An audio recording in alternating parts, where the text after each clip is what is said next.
Rogers Guess, a bit-part actress in horror thrillers like The Walking Dead and Vampire Diaries, accused her husband, Army veteran Nathaniel Richardson, in a call to police late last week.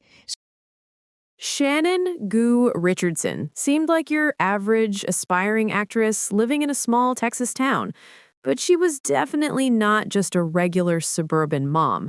She snagged small gigs, like a walk-on part in The Walking Dead, which was a big deal for a local talent. Her life wasn't the red carpet, though. It was a total hot mess behind closed doors. She was locked in a nasty, down-and-dirty divorce and a brutal custody fight with her estranged husband, Nathan Richardson. She was obsessed with getting the upper hand, and as her personal life was circling the drain, she decided to pull a stunt that was completely off the rails.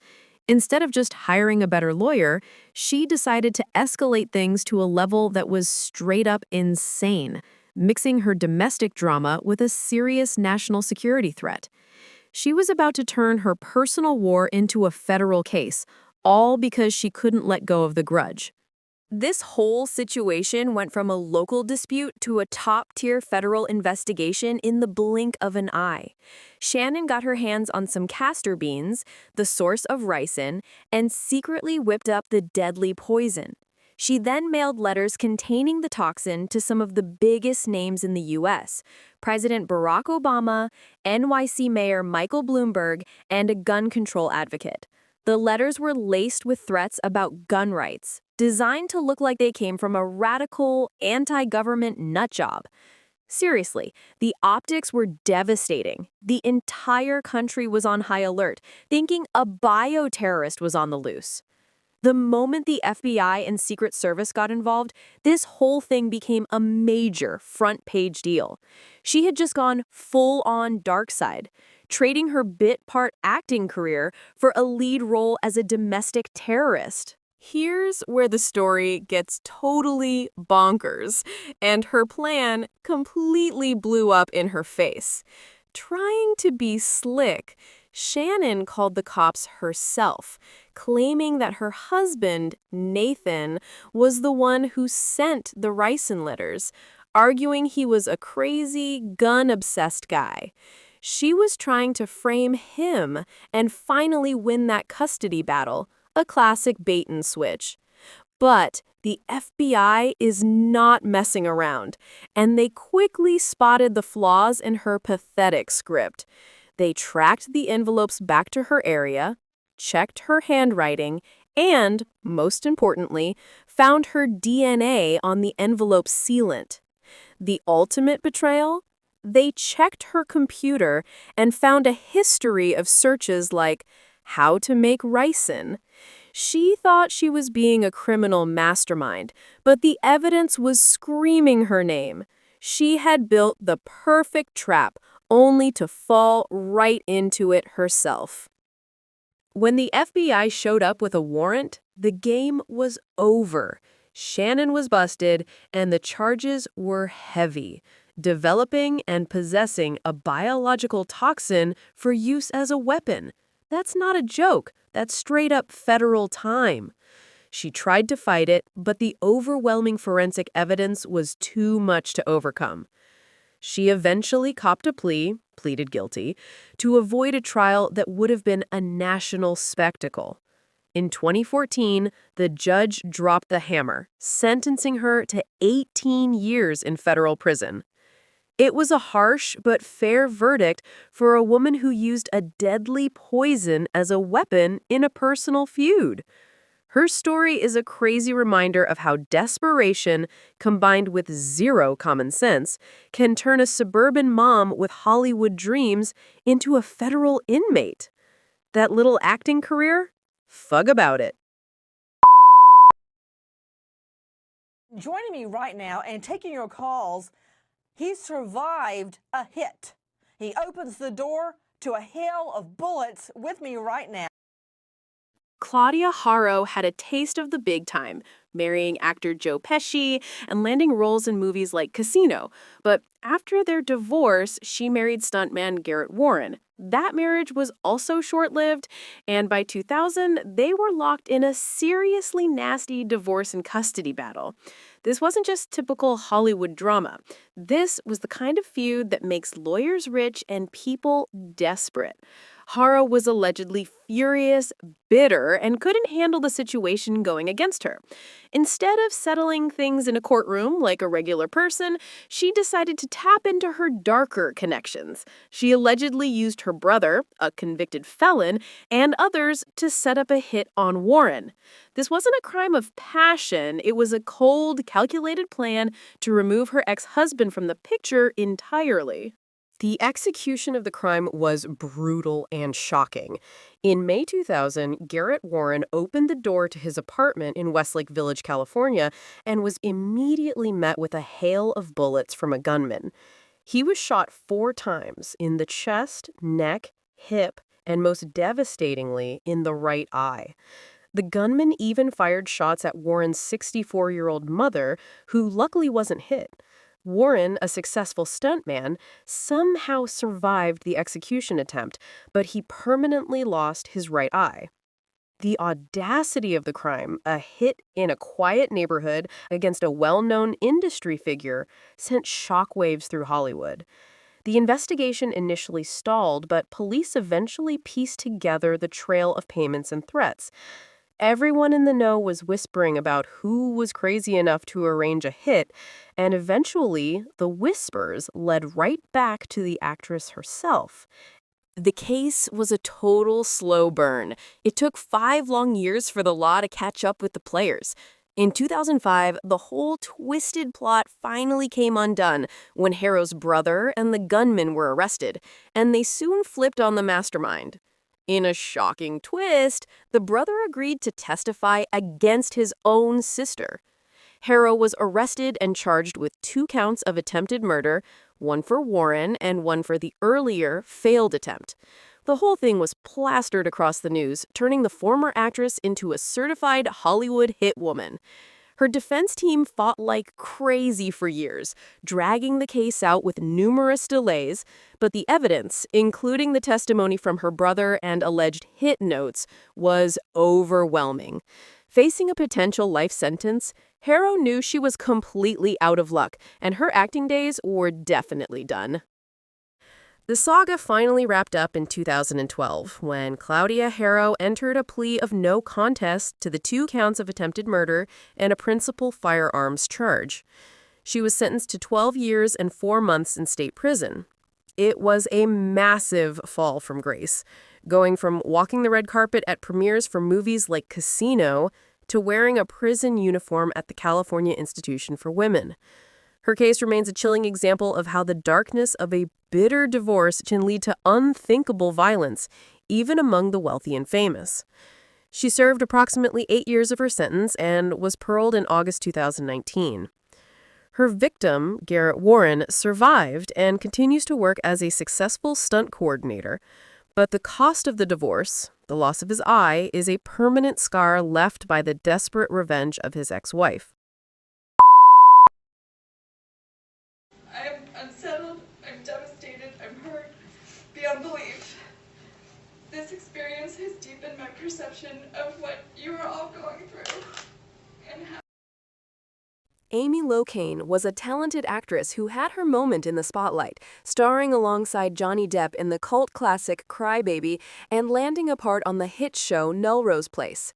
She was a rising star with a lot going for her, but like many in Hollywood, she battled personal demons, including alcohol abuse. That dark struggle came to a catastrophic head on June 27, 2010. That evening, after attending a barbecue, Locane made the worst possible choice imaginable. She got behind the wheel of her SUV. Her blood alcohol level was later tested to be nearly 3 times the legal limit. She was reportedly speeding at 53 miles per hour in a 35 miles per hour zone. Just moments before the fatal collision, she even rear-ended another vehicle at a stoplight and then fled the scene, showing a serious pattern of reckless and irresponsible behavior that night.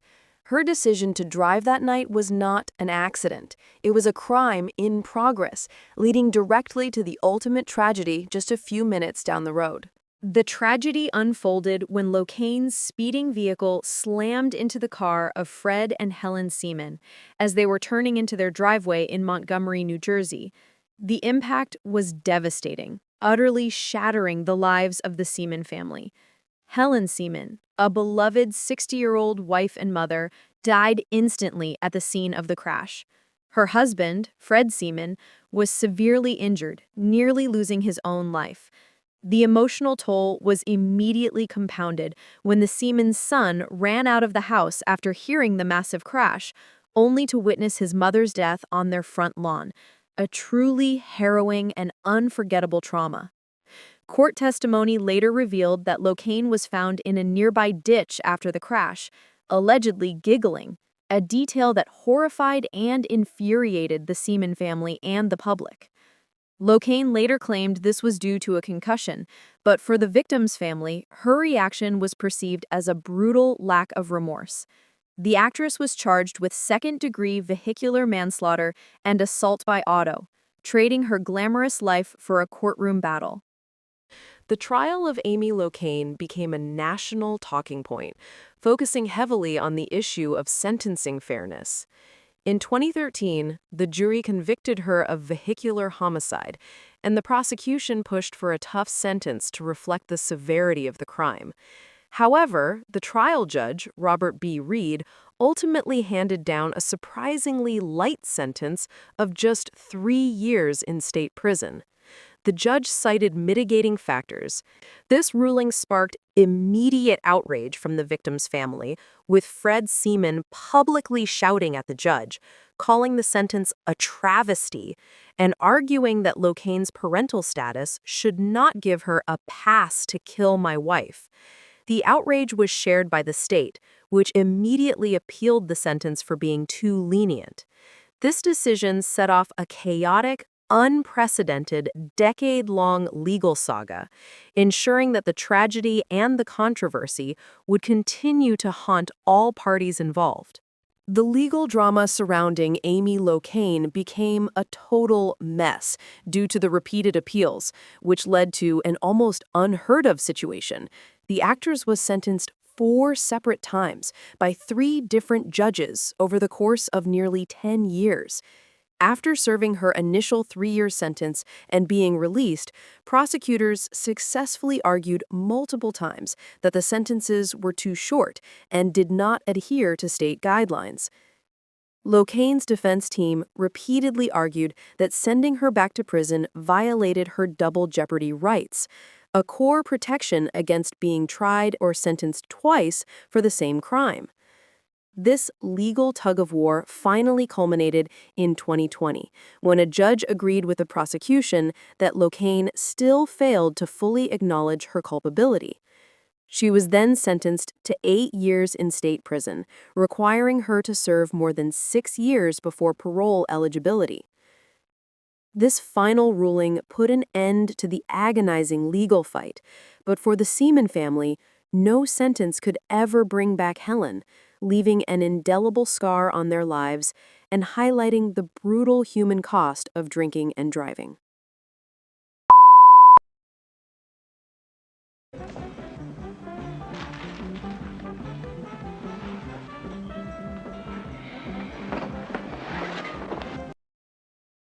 Victoria Vetri was a certified Hollywood beauty, snagging the title of Playmate of the Year in 1968 and landing roles in big-name projects like Rosemary's Baby and Star Trek. This chick was the bomb in the late 60s. However, her life took a permanent dark turn after the infamous Manson family murders in 1969. Vetri was a close friend of victim Sharon Tate, and the sheer terror of that event reportedly led Vetri to live in constant, crippling fear for decades. This paranoia, combined with a tumultuous personal life, set the stage for a shocking domestic eruption years later. By 2010, she was married to Bruce Rathgeb for over 25 years, but their relationship was totally on the rocks. The couple was allegedly struggling with a bitter argument on the night of the incident, likely fueled by Vetri's accusations of infidelity. The glamorous life was long gone. replaced by a tense powder keg atmosphere in their modest Hollywood apartment, proving that past trauma and deep-seated fears don't just fade away with time. The whole mess went down in October 2010 at the couple's Hollywood apartment. The argument between Vetri and her husband, Bruce Rathgeb, reportedly reached a fever pitch over Vetri's long-standing suspicion that he was cheating on her. Rathgeb, sick of the drama and the constant accusations, decided to peace out, heading to the elevator to leave the apartment. According to his later testimony, as he waited for the doors to open, he glanced back and saw Vetri just 8 feet away with a gun in her hand. Before he could even react, she allegedly aimed and fired a single shot. Rathgeb testified that he felt a terrible burning sensation and smelled the gunpowder before collapsing. He passed out and woke up in the hospital, realizing he had a bullet lodged near his heart, causing severe nerve damage that left him unable to move the fingers on his left hand.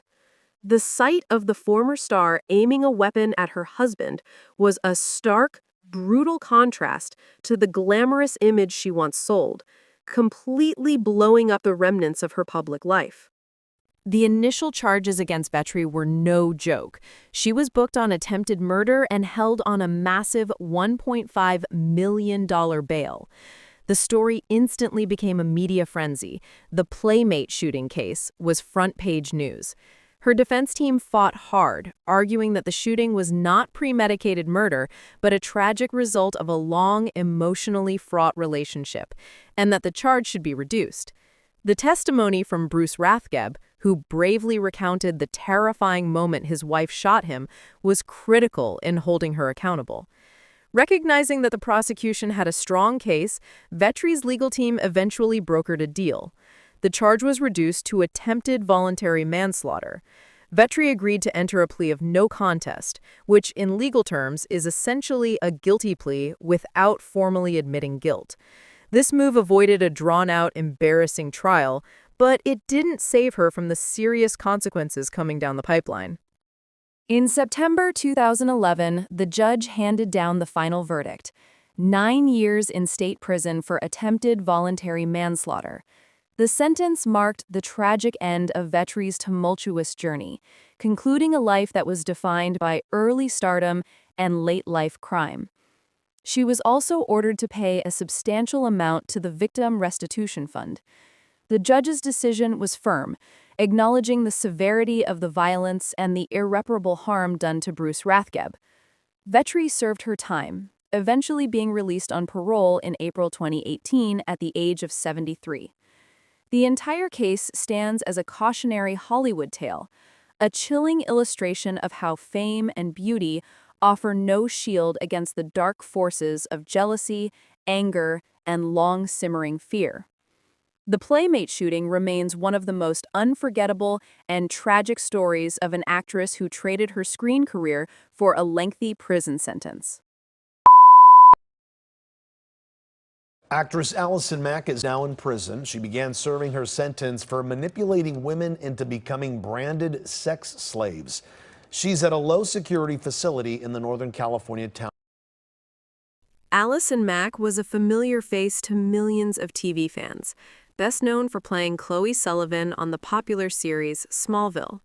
For nearly a decade, she was a respected working actress who seemed to have a pretty good gig going.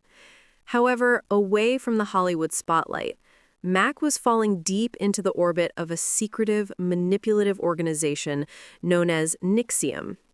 NXIVM presented itself as a self-help and professional development group, promising to unlock human potential.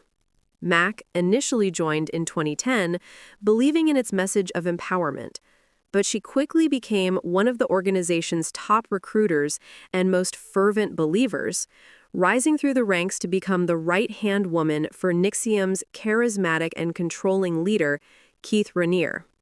This transformation from a likable TV star to a cult enforcer marked the start of a serious, dark journey. The real darkness of NXIVM was exposed when the FBI and former members revealed the existence of a secret inner society called DOS, which stood for a Latin phrase meaning Lord, Master of the Obedient Female Companions. This was essentially a pyramid scheme masquerading as a women's empowerment group. Allison Mack became a high-ranking master in this structure, actively recruiting and controlling a group of slaves who were forced to provide collateral, damaging personal secrets or nude photographs to ensure their absolute obedience. The most shocking and horrific revelation came when former members testified that these women were subjected to a bizarre and painful ritual. They were branded with the initials of Keith Raniere and Allison Mack near their pubic area, often during ceremonies Mack helped organize and film. Mack's role was undeniably crucial. She was the face of the cult's outreach, using her celebrity status to lure young, vulnerable women into Raniere's abusive inner circle, a fact that would soon bring down the whole operation. The entire operation hit a massive wall in 2018 when the U.S. Department of Justice finally brought down the hammer. Both Keith Raniere and Allison Mack were arrested and federally indicted on serious charges, including sex trafficking, racketeering, and forced labor conspiracy. This wasn't some minor charge. It was a high-stakes federal case. Facing decades in prison and the undeniable moral weight of her actions, Allison Mack decided to flip on the cult's leader. She entered a guilty plea to racketeering and racketeering conspiracy charges, providing critical testimony and evidence against Raniere. This decision was a huge blow to NXIVM, effectively dissolving the organization. Mack publicly expressed deep remorse, claiming she was also a victim of Raniere's manipulation, though her active role in the branding and recruitment of women made that claim deeply controversial among the victims and the public. Allison Mack's cooperation with the government, along with her expression of remorse, played a significant role in her final sentencing. In 2021, she was sentenced to 3 years in federal prison, a sentence that many viewed as surprisingly lenient, given the gravity of the crimes and the trauma she inflicted on countless victims. Prior to her incarceration, she wrote a letter of apology, acknowledging her terrible choices and stating that her loyalty to Raniere was the biggest mistake and regret of her life. She was released in 2023 after serving approximately 2 years. The NXIVM scandal and Allison Mack's central involvement remain a chilling cautionary tale about the dark side of celebrity and cult dynamics. Her transformation from a beloved television sidekick to a key player in an abusive sex cult stands as one of the most unbelievable and heartbreaking examples of how power and manipulation can utterly corrupt an individual. Anna Renee Moore was an actress who, like many in Hollywood, was looking for her big break. She managed to snag a few small roles, including a part in the musical series Glee, but she wasn't exactly making that A-list money. Frustrated with the slow grind of auditions, Moore allegedly decided she needed a faster way to achieve the lifestyle she thought she deserved. Instead of landing a starring role, she chose to become the main character in a massive criminal plot. This wasn't some small-time shoplifting. This was a sophisticated, high-stakes operation. Moore decided her next move was a major hustle, allegedly targeting wealthy, established figures to fund her fantasy. This pivot from acting to grand-scale crime was the most significant role of her life, and it set her on a direct collision course with federal law enforcement, who were not messing around when it came to financial fraud. The fraud scheme that Anna Renee Moore and her associates allegedly engineered was straight up wild. The main victim was a wealthy Malibu doctor whose identity became the foundation of their entire operation. Moore allegedly used the stolen identity to create a completely fake company and then leverage that company to acquire millions in loans and luxury goods. We're talking about a classic catfish situation where the victim's good name was used to fund an elaborate, high-roller lifestyle for the fraudsters. The money was allegedly used to snatch up expensive assets, including luxury cars and high-end properties. The whole goal was to live that Hollywood high life. Big spending, no accountability, all built on a mountain of lies and stolen credit. For a while, they were pulling it off, but that kind of reckless spending on someone else's dime is guaranteed to get you noticed, and the victim, the Malibu doctor, eventually realized his identity had been totally compromised. When the Malibu doctor finally caught wind of the unauthorized loans and massive purchases made under his name, he immediately alerted the authorities. That's when the FBI stepped in and started to meticulously unravel the entire scheme. Investigators found a complex trail of fake documents, shell companies, and fraudulent transactions that led directly back to Anna Renee Moore and her associates. The evidence was overwhelming, and their glamorous, fraudulent lifestyle was officially over. Moore was arrested and indicted on serious federal charges, including wire fraud and identity theft. Her mugshot quickly replaced her headshots, a stark contrast between the fantasy of fame and the reality of facing a lengthy prison sentence. The entire elaborate scam that was supposed to make her a Hollywood success story instead landed her center stage in a courtroom drama she couldn't win. Facing years behind bars and undeniable proof of her crimes, Anna Renee Moore eventually realized her only move was to cop a plea. She formally pleaded guilty to the charges of wire fraud and aggravated identity theft. The plea agreement confirmed that she had played a significant role in the multi-million-dollar scheme, exploiting the victim for pure financial gain. The court handed down a sentence that included time in federal prison and a large order for restitution to the victim, ensuring she would be paying for her scam for years to come.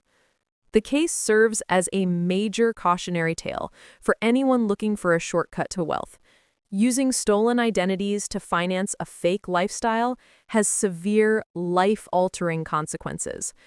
Moore's time in Hollywood ended not with an Oscar, but with a federal conviction, proving that financial crimes, no matter how glamorous the scheme, always end in a brutal confrontation with the law. Actress Lorie Laughlin and her fashion designer husband were in front of a judge today pleading guilty to their role in the college admissions scandal. But their appearance and their plea were done virtually. Ann Mercogliano has more. Lorie Laughlin was the epitome of the beloved American sweetheart, thanks to her long-running, iconic role as Aunt Becky on the massive hit show Full House. She played the caring, ethical mom next door, and that wholesome image became her brand. This is exactly why the nation was totally floored in March 2019 when she was arrested and charged in a massive college admissions cheating scandal. The federal investigation, codenamed Operation Varsity Blues, exposed a dark secret. Wealthy parents were allegedly using massive bribes to buy their kids' way into elite schools. For Laughlin, the irony was thick. The wholesome TV mom was suddenly accused of being a criminal mastermind. The scandal immediately became a national fixation, igniting a massive debate about wealth, privilege, and the fundamental fairness of the college admissions system, all fueled by the crushing disappointment of millions of her fans. Laughlin and her husband, fashion designer Massimo Giannulli, allegedly paid a jaw-dropping total of $500,000 in bribes to secure admission for their two daughters, Isabella and Olivia Jade, into the highly coveted University of Southern California, USC. The scheme was orchestrated through the now infamous criminal ringleader, Rick Singer.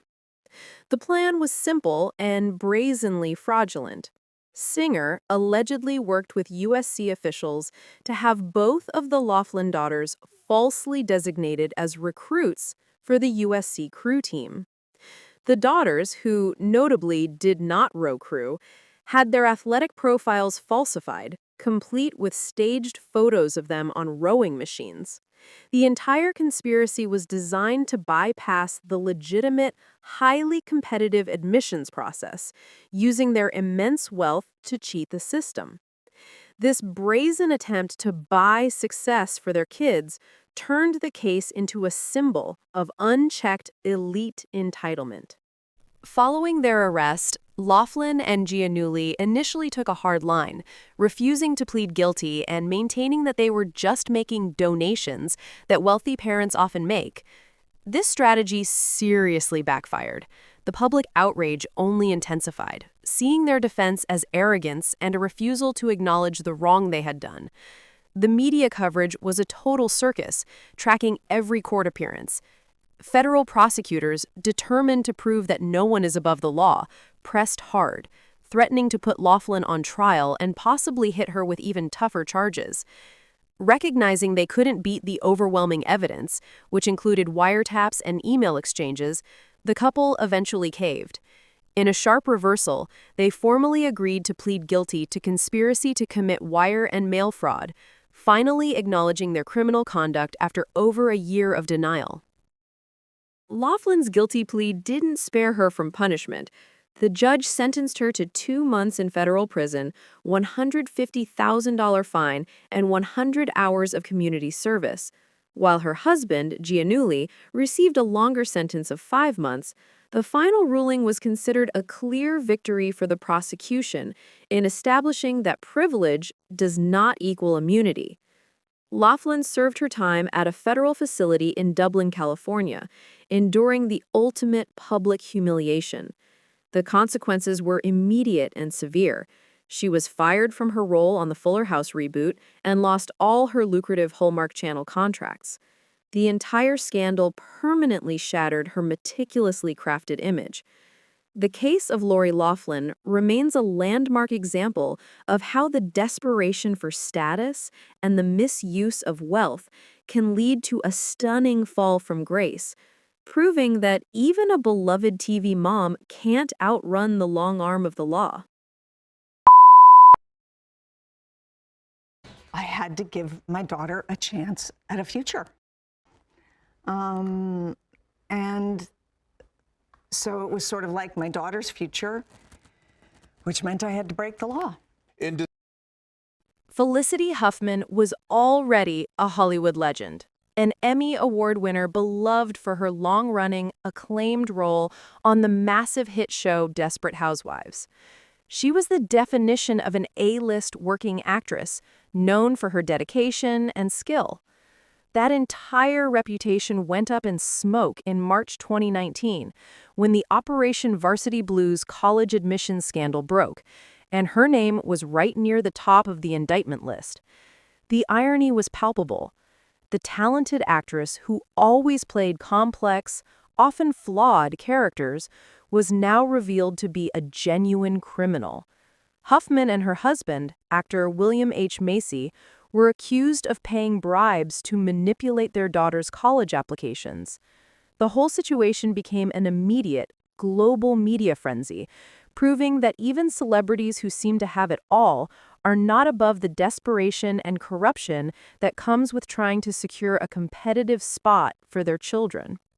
Huffman's scheme was specific and calculated, focusing directly on manipulating her daughter's academic scores. She allegedly paid $15,000 to the scam's ringleader, Ricin, who facilitated the test cheating. The arrangement was pretty shady. Singer allegedly arranged for Huffman's daughter to take her SAT exam at a specialized, controlled test center where an official proctor was also on Singer's payroll. This proctor would then allegedly correct the student's answers after the test had been completed, ensuring a significantly higher score. This was a clear-cut case of honest services fraud designed to deceive the university admissions officers into believing her daughter had earned a score she hadn't.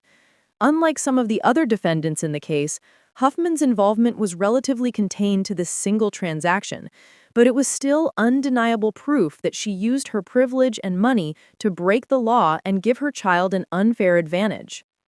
Facing the overwhelming evidence, which included wiretaps and detailed financial records, Felicity Huffman made a strategic and immediate choice that set her apart from many of her co-defendants.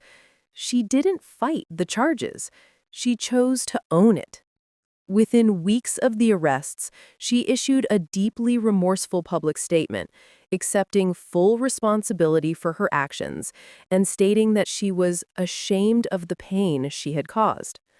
Huffman formally pleaded guilty to conspiracy to commit mail fraud and honest services mail fraud, avoiding a messy, prolonged trial.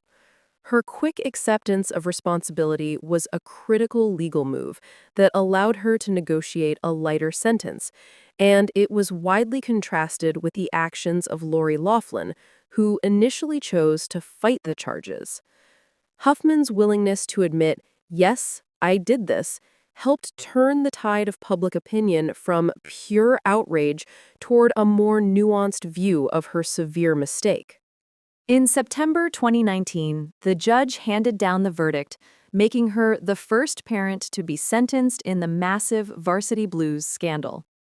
Huffman was sentenced to 14 days in federal prison, a $30,000 fine, and 250 hours of community service. While the sentence was remarkably short compared to what she could have received, the sheer fact that an Emmy-winning actress had to trade her life of luxury for a federal prison uniform was a powerful symbolic victory for the prosecution. She served just 11 days at the Federal Correctional Institution in Dublin, California, having a brief but undeniable taste of federal time. Though the prison stint was short, the permanent damage to her reputation and career was massive. The case serves as a final, high-profile example that even the most successful figures in Hollywood cannot cheat the system without paying a severe, public, and lasting price. Zara Fithian wasn't just another actress with a couple of credits. She was a genuine, highly accomplished martial arts champion. She owned and ran a successful academy in Nottingham, England, alongside her husband and co-defendant, Victor Marquis. She had earned the respect of her community, appeared in the Marvel blockbuster Doctor Strange, and was widely seen as a positive role model. But behind the image of discipline and success, the couple was allegedly running a sick operation. The Martial Arts Academy, a place where young people were meant to feel safe and guided, allegedly became the hunting ground for a systemic, prolonged pattern of abuse. The whole thing was a massive, calculated betrayal of trust, using their positions of authority to prey on someone who looked up to them. When the allegations finally surfaced, the community was totally floored. Fithian and Marquis were charged with a shocking 14 counts of sexual activity with a child. The trial at Nottingham Crown Court was intense and highly publicized, with every detail adding to the horror. Both Fithian and Marquis tried to deny everything. Fithian reportedly called the claims blank in police interviews, and Marquis allegedly broke down on the witness stand. However, the victim's testimony was powerful and consistent. The jury heard how the abuse was aggravated by its prolonged nature and the immense position of trust the couple held. Despite their fierce denials, the jury quickly reached a unanimous guilty verdict, making it clear that they believed the couple had jointly groomed and abused the teenage girl, using their martial arts academy as a cover. The sentencing hearing brought down the hammer hard. Fithian was sentenced to 8 years in prison, while Marcus, identified by the judge as the driving force behind the abuse, received a heavier sentence of 14 years. The judge stated that the abuse was aggravated by its long duration and the positions of power they held. The case immediately sent shockwaves across the UK and internationally, with headlines everywhere focusing on the Doctor Strange actress jailed. Fithian's career, reputation, and life as she knew it were utterly destroyed.